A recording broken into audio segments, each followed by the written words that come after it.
Il y a un oiseau qui passe. Bonjour à tous. Aujourd'hui, je parle aux zèbres. Un ciel gris, un ciel chargé.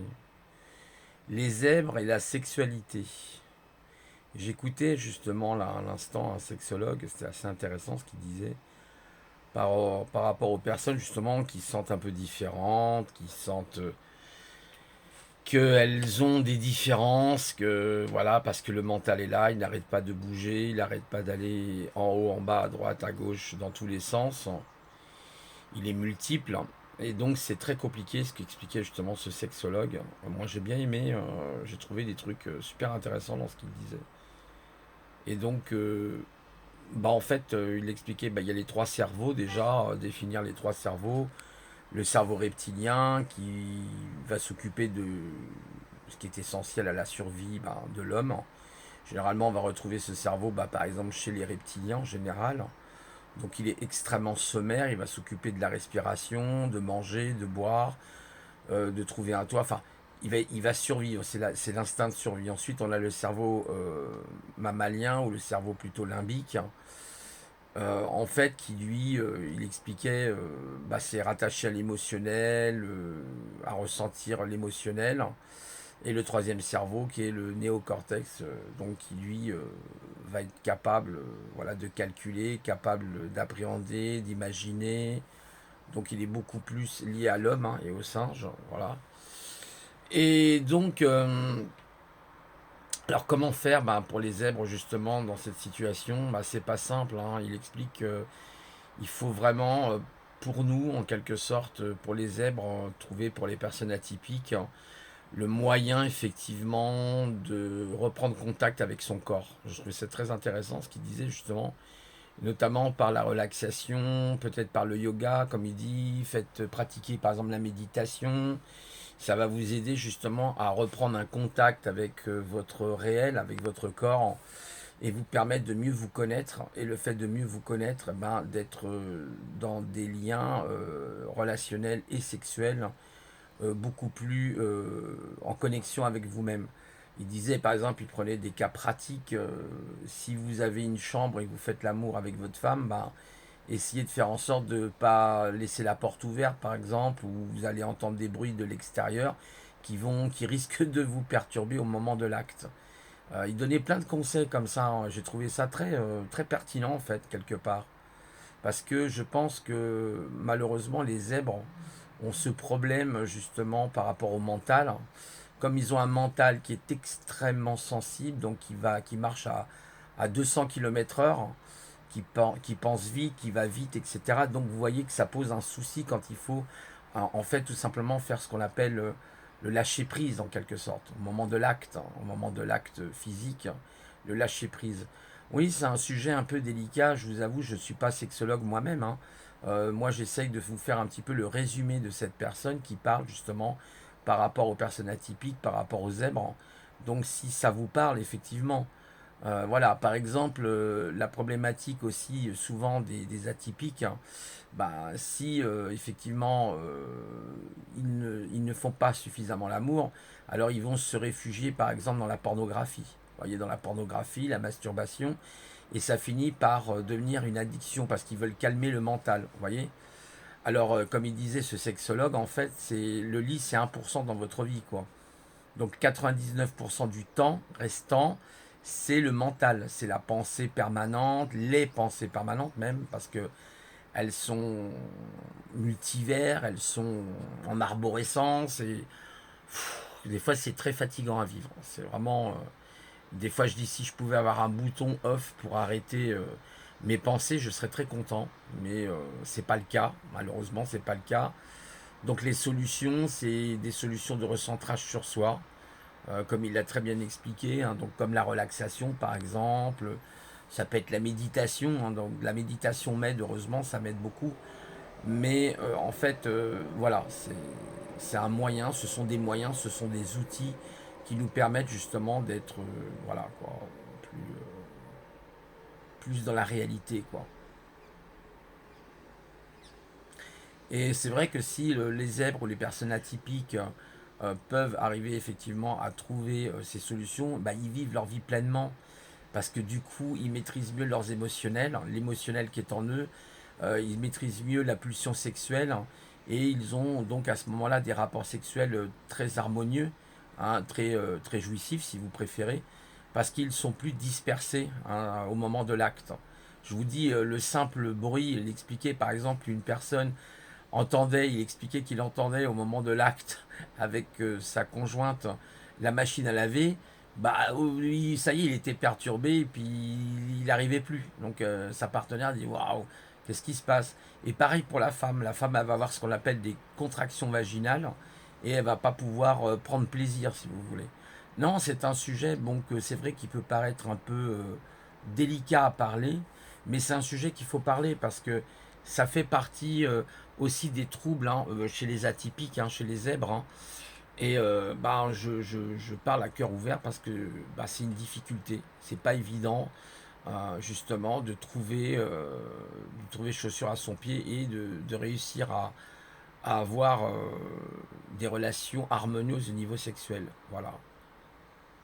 Vous savez, en fait, c'est ce qu'expliquait ce sexologue. Ça commence au niveau, c'est pas dans le pantalon comme il dit, ça commence dans la tête. C'est dans le mental. Donc vous imaginez bien une personne qui est atypique, zèbre, au potentiel, automatiquement va avoir que du mental. Donc il va avoir tout le temps des pensées qui se bousculent dans son esprit, des pensées qui vont partir dans tous les sens, hein, et ça va poser un problème parce qu'il n'est pas avec lui-même. Voilà. Alors il donnait des conseils pratiques. Il disait par exemple quand vous prenez votre douche, bah, vous avez du savon douche par exemple, hein, un gel douche, bah, prenez contact avec votre corps, comme si vous le massiez par exemple. Voilà. Et donc c'est intéressant, c'est des histoires de relâchement au niveau du corps. Si on relâche le corps, on relâche le mental. Et ça c'est vrai. Je sais que pour pratiquer la relaxation est très efficace dans ce sens. Voilà. Parce qu'on se met en contact avec son corps. Il y a aussi un conseil pratique qu'il donnait que j'ai bien aimé, c'est, je crois, la respiration rythmique. La, comment ça s'appelle? Ah, je me souviens plus du nom. La coordination cardiaque, je crois, ça s'appelle. C'est très intéressant parce qu'on va se concentrer, par exemple, sur sa respiration et on va créer entre la respiration et les battements du cœur ce qu'on appelle une coordination cardiaque. Voilà, entre le cœur et la respiration. Voilà, ça c'est un moyen très intéressant qui permet aussi de prendre contact avec son corps, parce que c'est très important pour le zèbre de prendre contact avec son corps, d'être présent avec son corps, s'il veut ressentir justement lors de l'acte des choses jouissives pour lui. Je veux dire, c'est voilà, c'est un acte amoureux. Donc vous voyez, il y a quand même des soucis, il faut en parler, parce que je pense que pour les zèbres, les personnes atypiques, c'est pas quelque chose d'évident, hein, voilà. Vous avez vu ce ciel gris? Incroyable, hein. C'est triste quand même, hein, tout ça. Ouais. Ciel vraiment gris, bas, pour le moral, c'est horrible, horrible. Heureusement, je prends de la vitamine D, D3, des compléments comme le zinc, tout ça, qui aident d'ailleurs notamment contre le Covid. Puis on en a marre, hein, de ces confinements. Moi, ça me fatigue un peu, vous voyez. Tous ces trucs-là, là, les confinements, les couvre-feux, on se croirait en pleine guerre. Euh, c'est n'importe quoi.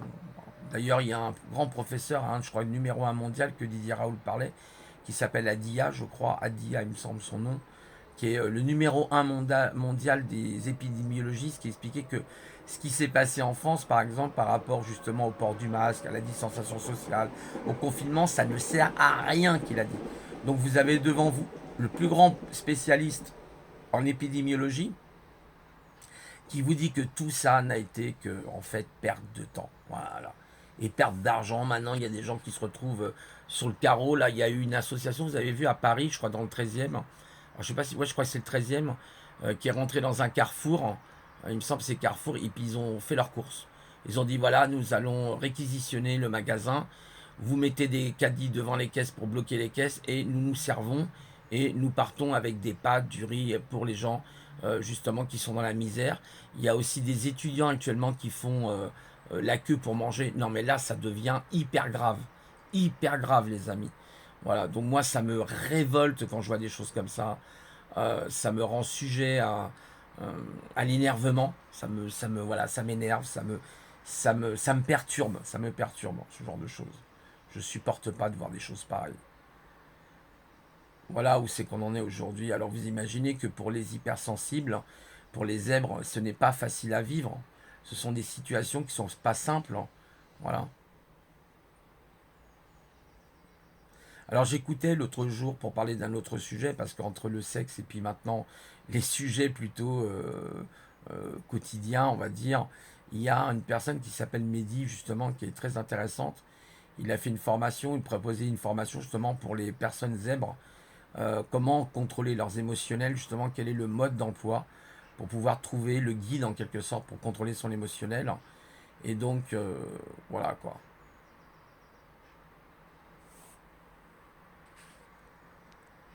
Qui sont des solutions intéressantes.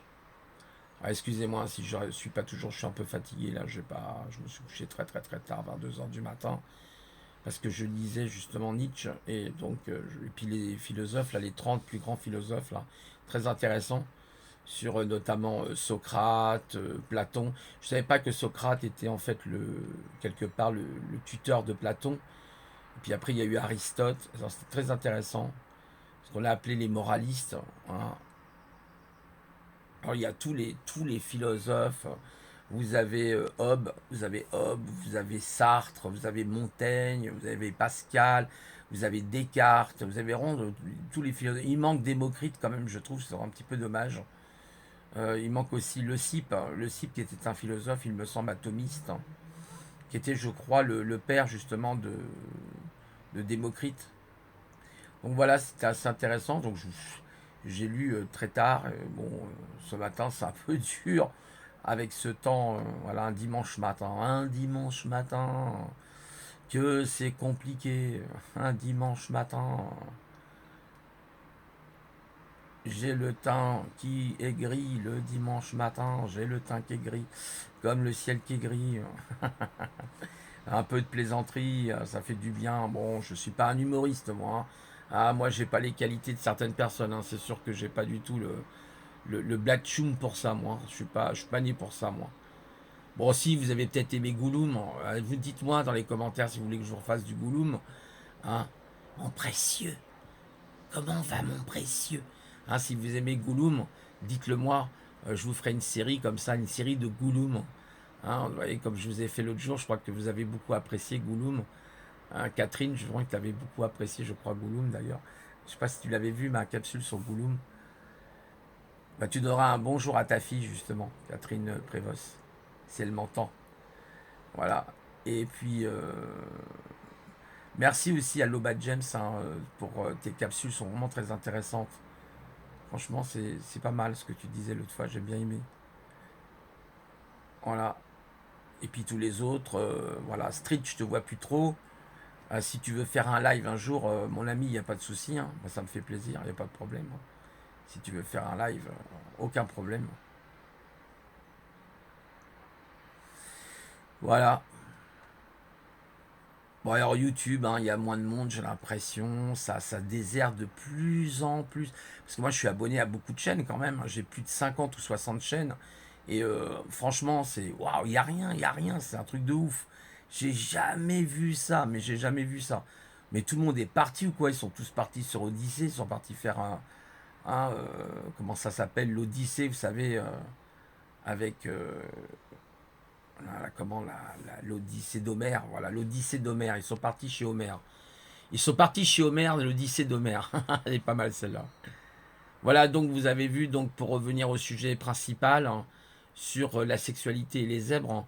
Alors évidemment, un sexologue vous en parlera bien mieux que moi, ou des personnes qui sont spécialisées parce qu'ils ont étudié le sujet. Moi, j'ai pris très vite le sujet au vol, hein, comme ça, pour vous en parler. J'ai essayé de résumer au mieux, en fait, quels sont les blocages. Bah, ce sont des blocages mentaux. Pourquoi? Bah, tout simplement, pour résumer, le zèbre, il a de multiples pensées. Donc, l'amour, c'est quelque chose qui se conçoit simplement, se fait simplement, l'acte sexuel. Et le problème, ben, c'est ces multiples pensées qui peuvent l'aider, qui peuvent justement être un frein et un handicap. Un handicap. Voilà. Et donc, la relation entre l'homme et la femme, elles sont importantes. Faut pas négliger ça, faut pas rentrer dans des trucs, je trouve, trop conflictuels. Ça sert pas à grand chose. parce que l'homme, il a aussi besoin de la femme, il a besoin de cet acte qui est important, parce que je pense que c'est l'équilibre mental aussi. Ça joue sur son équilibre mental, ça joue sur sa stabilité mentale, et notamment pour les zèbres. Voilà. Il n'y a pas de honte à ça, hein, ça fait partie de la nature. C'est comme ça. Mais il faut en parler parce que j'ai l'impression que c'est très tabou dans notre société française. J'ai remarqué les Français, ils ont des sujets tabous. J'ai l'impression que c'est la sexualité, l'argent aussi. Hein, il y a un sujet très tabou avec l'argent. Les Suisses le disaient, il y avait une personne suisse qui disait ça, vous les Français, vous avez un problème avec l'argent. Voilà, et puis le sexe, j'ai l'impression. Donc c'est vrai que c'est un sujet souvent en France qui revient. Et on n'en parle pas, je trouve qu'il faut en parler. Je vous mettrai le lien éventuellement si je retrouve ce sexologue justement qui en parlait, c'était intéressant. Je ne sais pas si je vais le retrouver parce que comme j'ai quitté la vidéo, je vais voir. Mais ce qu'il disait, bah, il l'explique bien mieux que moi, évidemment. C'est un sexologue, c'est son métier. C'est son métier de vous expliquer la sexologie, les concepts du sexe. Et heureusement qu'ils existent, ces gens, je trouve. Il faut pas. On pourrait penser qu'un sexologue, c'est quelqu'un d'inutile, et ben pas du tout. Pas du tout, parce que vous savez qu'il y a beaucoup de couples même qui ont des problèmes justement au niveau sexuel. Quand ils vont consulter un sexologue ou une sexologue, eh ben, elle va leur donner des conseils. Et pourquoi ça se passe mal, pourquoi ça se passe pas bien, pourquoi. Et ça peut aider, hein, ça peut aider. Franchement, ça peut aider. Un peu comme le psychanalyste, même si on sait qu'il y a des abus hein, dans tous les métiers. Voilà. Vous avez aussi certainement des abus dans les sexologues, évidemment.